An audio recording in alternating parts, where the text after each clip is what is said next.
কৃষ্ণ ভজন চলছে শিলিগুড়ির একটি মাল্টিপ্লেক্সে।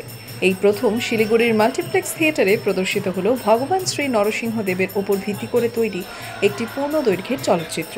আর সেই ছবি দেখতেই ভিড় করলেন ইসকনের ভক্তরা।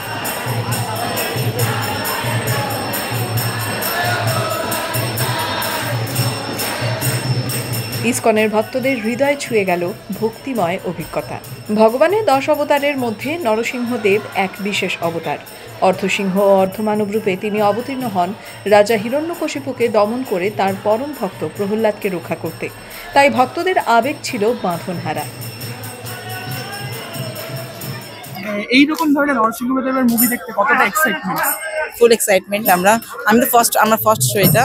আদারওয়াইজ ডিভোটিসরা তো দিনে 3-4 বার করে দেখতেছেন এই মুভিটা। সো এখানে শিলিগুড়ি। हरे कृष्णा। ये मूवी देखने आए हो नरसिंहदेव? हाँ, एक्साइटमेंट? बहुत एक्साइटेड। हम लोग सब लोग साथ से ग्रुप में ही आए हैं, बहुत एक्साइटेड देखने के लिए। पूरा फैमिली मिलकर? पूरा फैमिली भी आया है, हम लोग पूरा स्कूल से पूरा ग्रुप ही आया सब लोग। ইসকনের শিলিগুড়ি শাখার পক্ষ থেকে জানানো হয়, এই প্রথম কোনো মেইন স্ট্রিম সিনেমা হলে এমনভাবে নরসিংহদেবের লীলাকে তুলে ধরা হয়েছে।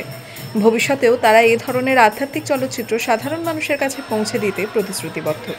খুবই ভালো লাগছে, কারণ সাধারণত মুভিতে বিভিন্ন বিষয় নিয়ে আলোকপাত করা হয়, আর যত লোক মন্দিরে যায় না ইয়াংস্টাররা, তারা বেশিরভাগ মুভি দেখতে আসে। বয়স্ক লোকরা মন্দিরে যায়। এই মুভির দ্বারা নরসিংহদেবের যে মুভি করা হয়েছে, এটাতে ভগবানের 10 অবতারের মধ্যে নরসিংহদেব একটা বিশেষ অবতার। এটাতে শুধু ভগবান এই অবতারে এসছেন, অর্ধেক নর রূপে এসছেন, কিছু অর্ধেক নরসিংহ রূপে এসছেন। এই রূপে এসে ভগবান প্রহ্লাদ মহারাজকে রক্ষা করলেন এবং অত্যাচারী হিরণ্যকশিপুকে বধ করলেন, যিনি নাকি প্রচণ্ড অত্যাচার করত ভক্তদেরকে এবং প্রহ্লাদ মহারাজকে। শিলিগুড়ি থেকে শান শাহর রিপোর্ট, দ্য ওয়াল নিউজ।